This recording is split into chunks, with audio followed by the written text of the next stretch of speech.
Imagine developing such a deep hate for an Italian city that you book a flight and stay for a day just to literally take a piss in another part of the same country. Well, I didn't have to imagine because I actually did it. Look what you made me do, Jude. So sit back, put your nuts out for peanut, and get ready for me to roast another city unrelated to the one I went to. So, buonasera, it's me, Oblungo. Benvenuti a Milano. Fottiti Trieste. E mamma mia pizza pizza. So let's talk about Milano. The most underrated city in Italy. The best city to experience Italian cuisine. The cheapest city in Italy. The friendliest Italian city.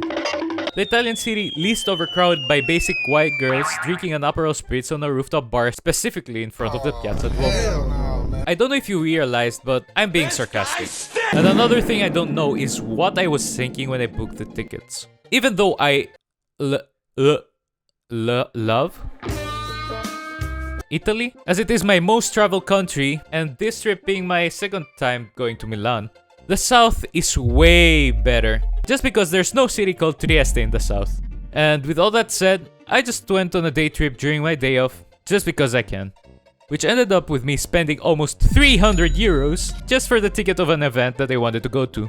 Which after said event, a chain of terrible, no good, very bad things happened to me. So while I'm flying in this Airbus 320neo to Milan, let me swiftly explain the history of Trieste in 1 minute. Why, you might ask? Well, why not? So, what is a Trieste? It is a city a few kilometers away from Slovenia that started as an area inhabited since the 2nd millennium BC by the Illyrians. Yes, descendants of modern-day Albanians, fanboys, war criminals, basically descendants of the Balkan War. It was obviously also under the Roman Empire, but fast forward to the Middle Ages, this red flag of a city made Venice and the HRE, two superpowers at the time, say, "Cazzo, let's fight over it."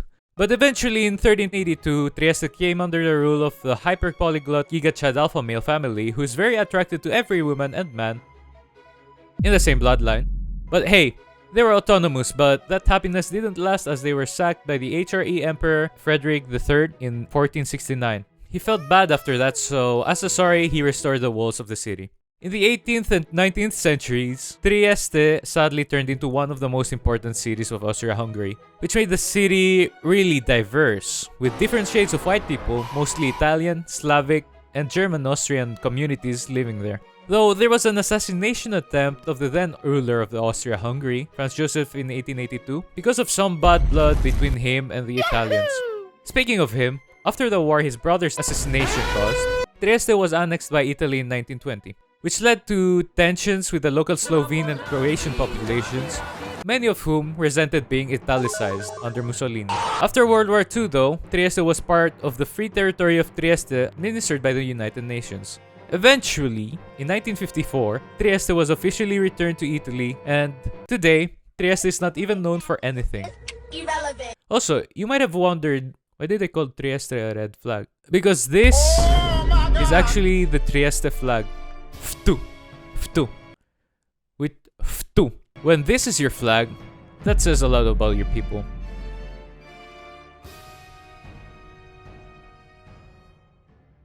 Alright, let's talk about the trip, where I landed in the Malpensa airport smuggling some Guerric water into Italian airspace. Then I took the train to the center of the city, which seems like a tradition at this point. And looking outside the window of the train, I got to feel that certain Italian vibe that no matter if I'm in the north or the south of the country, I get that feeling.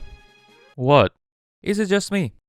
Oh well, they say that I don't just suffer, but I excel in the things. So after taking the train, I hopped into the metro to get to the Piazza del Duomo, which is unofficially known as the Basic Travel, emphasis on quotations, girl Instagram story, plaza, which hosts the Duomo di Milano, that is the largest Duomo in Italy. And you might be asking yourselves, isn't the St. Peter's Basilica in Rome the largest one in Italy? Well, you're wrong, as it is inside the independent microstate of Vatican City. So I queued up for 15 minutes before being let inside. I want to mention that I went on a Sunday, so I was kind of lost when I saw that there was a mass being held inside, as I thought that the church was not being used as a church anymore.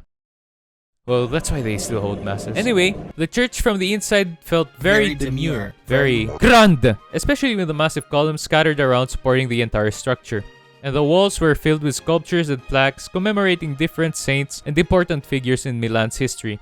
Sadly, I didn't have much time to appreciate the intricate details of the insides of the church, so then I went into the museum of the church, which is right across the Duomo.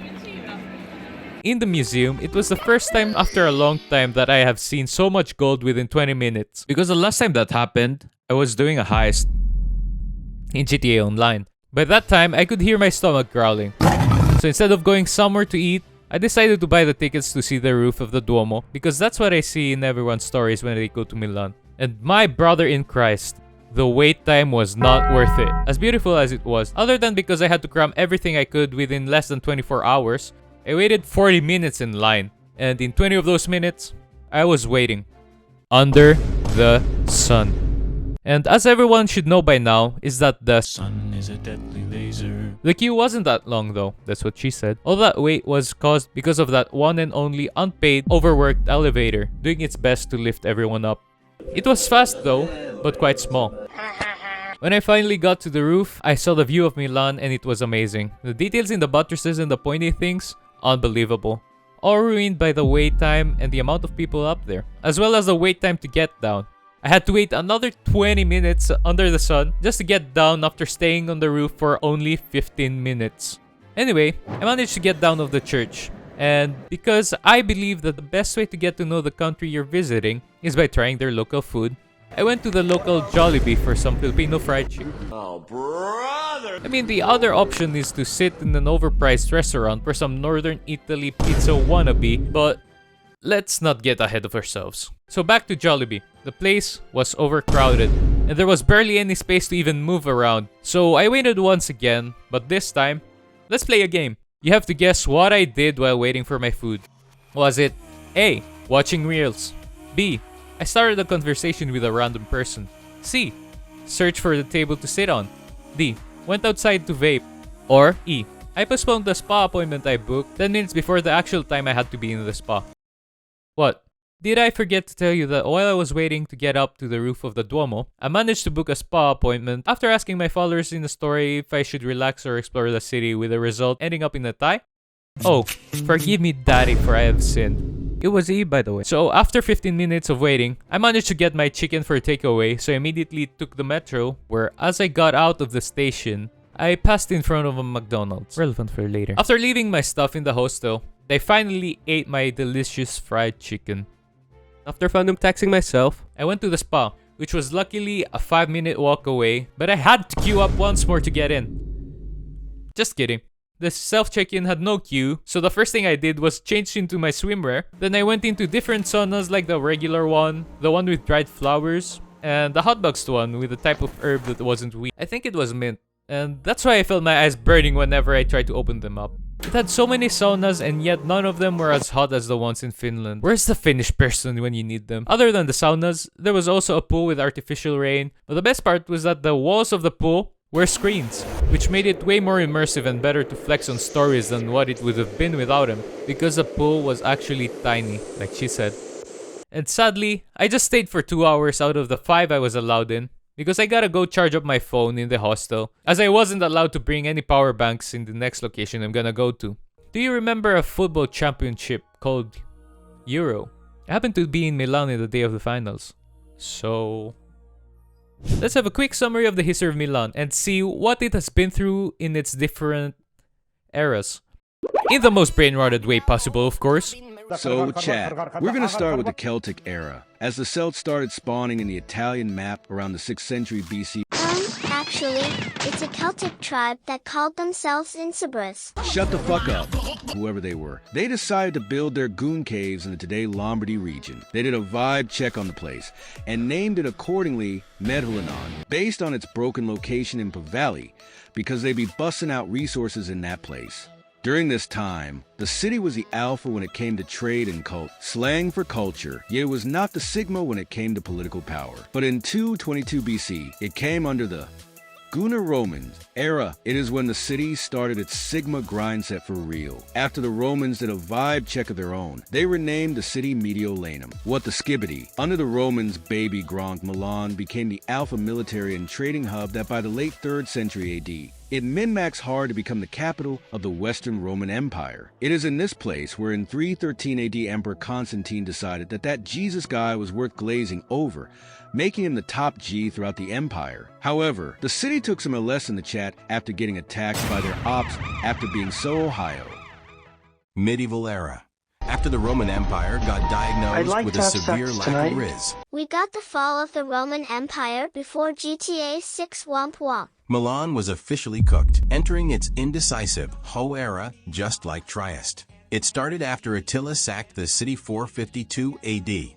Then the Ostrogoths obliterated it 532. Then getting skibbeted by the Lombards in 569. Nice. Getting jelked by the Lombards in 569 was wild. Until they finally surrendered to the Franks 774. But under the HRE, Milan started autonomy maxing until eventually the Gigachad Visconti family stuck out that giant to phantom tax the people in the late 13th century, abusing the infinite aura glitch to make Milan one of the most powerful city-states in Italy. Cazzo! Enough of this brain rot. Let's go back to the American language. Renaissance era. In the 15th century, the Sforza family took control of Milan, triggering a golden age. Milan became the center of Renaissance art, bringing artists like Leonardo da Vinci, who painted the Last Supper in the city. However, by the early 16th century, France and Spain wanted to control northern Italy. So obviously, they fought about it. The city was ceded to the Spanish Alabamians, and a few years later, there was a small thing called the plague that unalived almost half of the population of the city. Modern Industrial Era. After the Napoleonic Wars, it became part of the Austrian-controlled Kingdom of Lombardy-Venetia, but it also played a key role in Italian unification movement that led to the creation of a unified Italy in 1861. Contemporary era. The 20th century brought both challenges and growth for Milan. It was heavily bombed during World War II, but after the war, it swiftly developed economically as it became a symbol of Italy's economic miracle in the 1950s and 1960s, growing into one of Europe's richest cities. It also became globally famous for its fashion and design industries, with companies like Gucci, Prada, Versace, Dolce & Gabbana. You get the drill. Today, Milan is Italy's second largest city and the global center of rizmaxing, fashion, design, and innovation. And fun fact, it is the birthplace of the Aperol Spritz. That explains all the stories of Aperol Spritzes, but at least they are not in Trieste doing that. Getting back to the trip, as people are getting ready to watch the Euro final of England versus Spain from their homes, I was getting ready to enter the San Siro Arena, but I have something to confess to you. I enjoy Bad Bunny's songs. Completely unrelated, I know. But other than that, the Euros were taking place in Berlin and not in Milan. So what sold-out event could be so important that it is held in a football stadium of one of Italy's top teams the same day and time? Oh, that's my pizza, I gotta get it. Damn, that pizza is so delicious. I'm back. So, where was I? Oh, yeah. I was trying to delay the reveal as much as I could, but I can't delay it any longer. I went to the dreaded Eras tour. Yes, I'm a basic white girl from the inside. I know many of you are upset right now, but let me explain myself. I haven't planned the trip specifically to go to her concert. In reality, I had booked the tickets before I even knew she had a concert there. So the day after I booked my flight, I was thinking that it would be nice to go to a concert of any Italian artist I'm listening to, like Mahmoud, Geolier, Sfera e Basta. I would even go to the concert of that grandmother Loredana Bertes. But when I took my friend's dog for a walk, I decided to check for concerts, and at first, I didn't believe when I saw Sailor Twift had a concert. So I actually went to the official site and I confirmed that it was actually her. So for weeks, I was refreshing the official resale site with no luck. So I finally budged in and bought my tickets from Viagogo, more than 3 times the official resale prices. So why didn't I instead watch the Euro final at the hostel or a pub if the tickets were so expensive? Because I was too committed at that point. I told you that I don't suffer, but I excel when it comes to autism. So when I got into the security check, one guard looked at me from the bottom to the top and again to the bottom. And she did that face that you do when you see something odd, but you let it pass.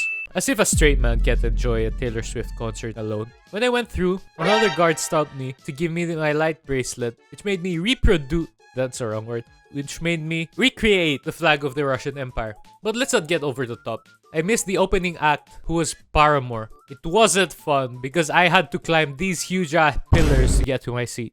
Yes, I paid 300 euros to get to this view. But the concert was actually amazing.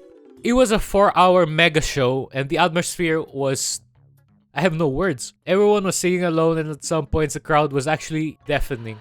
And also, after the concert, I realized that the first clips I got, one of the mics of my phone was blocked with water, where you could hear only from one side.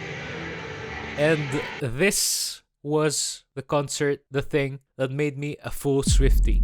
I said it. I'm a Swiftie. Super wholesome if the racist. So the concert ends and it was 11:20. Taylor and the city of Trieste have casted a bad luck spell on me. And I had 25% battery. So I immediately got out of the stadium. And as I was leaving, I saw a merch store. So I decided that it was a good idea to get a t-shirt that costed like 40 euros. So I opened my banking app to pull 50 euros from my savings account.